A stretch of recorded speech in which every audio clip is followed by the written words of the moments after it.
What's shaking bacons? I got to see Spider-Man Into the Spider-Verse and I'm going to tell you all about it. This will be a non-spoilers review. I'm going to keep it as quick as I can because I have to go see Aquaman very soon, which I'm excited about. I have a crunch timeline for that. But due to the time crunch, we're going to have just a non-spoilers for Spider-Man Into the Spider-Verse. Spider-Man Into the Spider-Verse was directed by Peter Ramsey, Robert Perschetti Jr., and Rodney Rothman, and it was also written by Rodney Rothman with Phil Lord, who originally conceptualized it. The story is basically that Miles Morales is a teenager living in Brooklyn who gets bitten by a radioactive spider and becomes the next Spider-Man. When the villain Kingpin opens dimensions to other universes, other Spidey characters come through into the one occupied by Miles, and it is up to the group of them to team together to both return them to their own dimensions where they belong and to prevent Kingpin from opening up the dimensions even further. Not to mention teach Miles how to be a Spider-Man since he's the newest one to be joining the team. My general feelings about this movie are fantastic. This is another in association with Marvel movie that Sony got right. I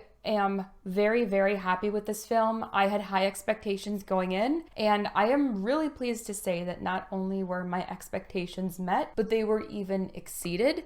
This film was fantastic. If you are questioning whether it is worth going to see it in theater or not, I would definitely encourage you to go check it out, especially the 3D. It's going to be fantastic in 3D.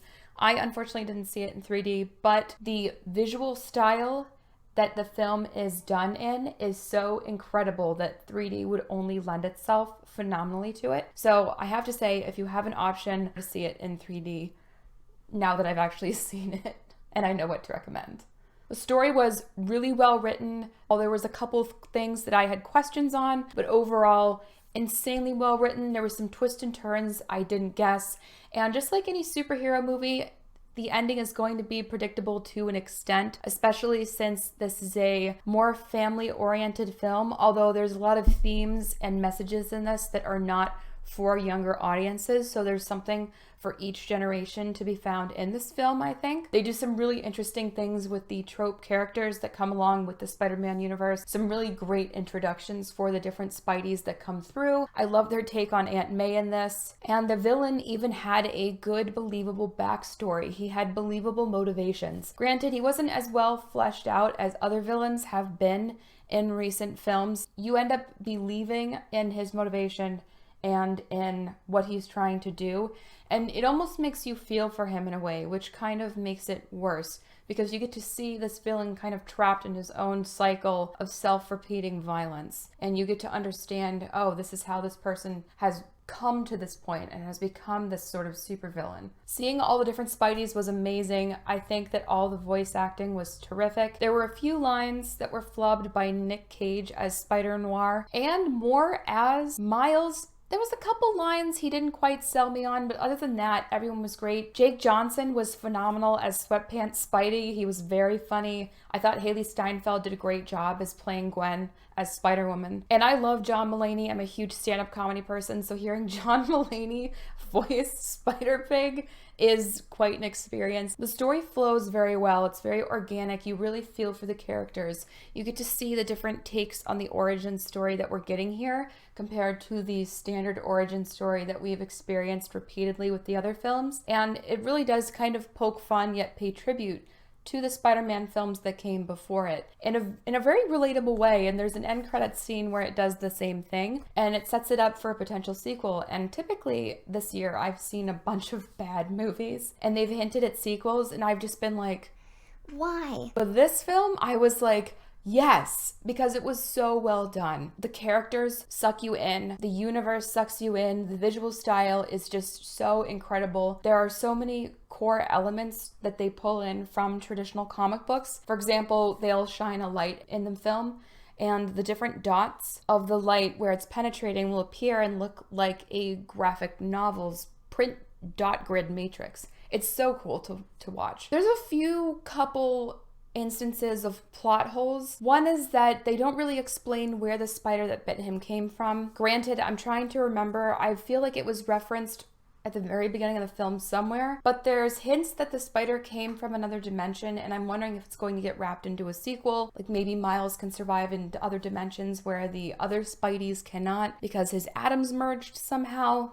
That wasn't explained very well. The spider just kind of shows up and bites him.